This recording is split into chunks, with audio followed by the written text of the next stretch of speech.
आज जो मराठा समाजाला वेगळं आरक्षण देण्याचा ठराव मंजूर झाला त्याबद्दल मला विरोधावरती बोलू शकत नाही. आपल्याला काय मुद्दा मांडायचा आहे का? त्याबद्दल मला विरोध करायचा नाही की म्हणून आम्ही सांगतो वेगळं आरक्षण द्या, वेगळं आरक्षण द्या. पण आज अध्यक्ष महोदय ज्या जरांगेचा उल्लेख माननीय मुख्यमंत्र्यांनी केला, अहो ते सतत धमक्या देतात, याला टपकविल त्याला टपकविल.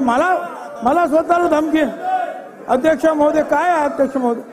आणि अध्यक्ष महोदय एवढंच नाही तर छत्रपती शिवरायांच्या पुतळ्याखाली बसून महाराष्ट्राच्या मुख्यमंत्र्यांना उपमुख्यमंत्र्यांनी आम्हाला तर नेहमीच देतात, अहो आईवरून शिव्या. तिथे बसलेले जे आहेत महसूल आयुक्त, SP, कलेक्टर, त्यांना तर म्हणतात तुम्ही भाडखाऊ आहात, आणखी त्यांनाही आईवरून शिव्या. अध्यक्ष महोदय ही दादागिरी जी काय चाललेली आहे याला काय कंट्रोल करणार आहात की नाही? अध्यक्ष महोदय काही कारण नव्हतं खरं म्हणजे. 27 तारखेलाच त्यांना सांगितलं होतं, त्यांनी सगळे गुलाल उधळला, फटाके वाजवले, परत 10 तारखेला उपोषणाला बसले आणि अनेक शहरामध्ये जे आहेत बस गाड्या फोडल्या आणि एक भीतीचं वातावरण ज्या राज्यामध्ये जे आहेत. मला बोलायला देणार का? तुम्ही नंतर बोला ना. आता बसा. अध्यक्ष महोदय एक भीतीचं वातावरण राज्यामध्ये ते निर्माण करतात. अध्यक्ष महोदय हे थांबायला पाहिजे. अध्यक्ष महोदय आता हे सगळं झाल्यानंतर त्यांचं काय म्हणणं आहे? अरे भुजबळ साहेब माझ्याकडे बघून बोला ना. काय अध्यक्ष महोदय माझा आवाज तर मोठा करा मग.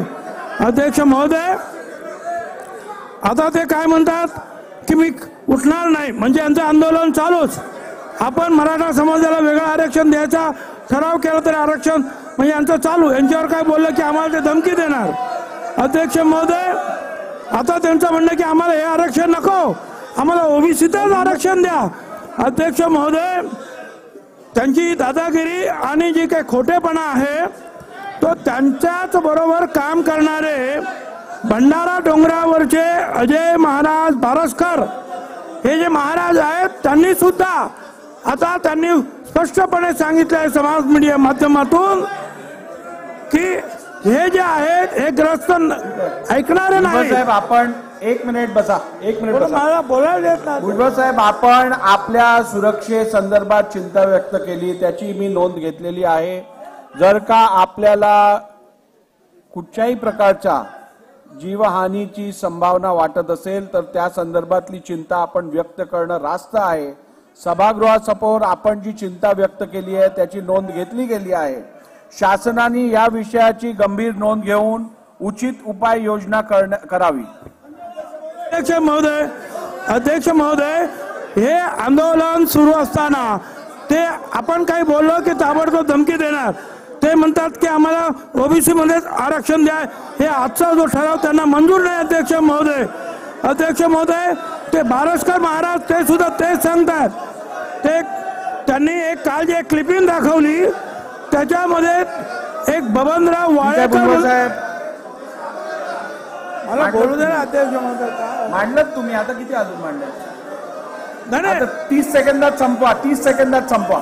30 मिनिटात संपवतो.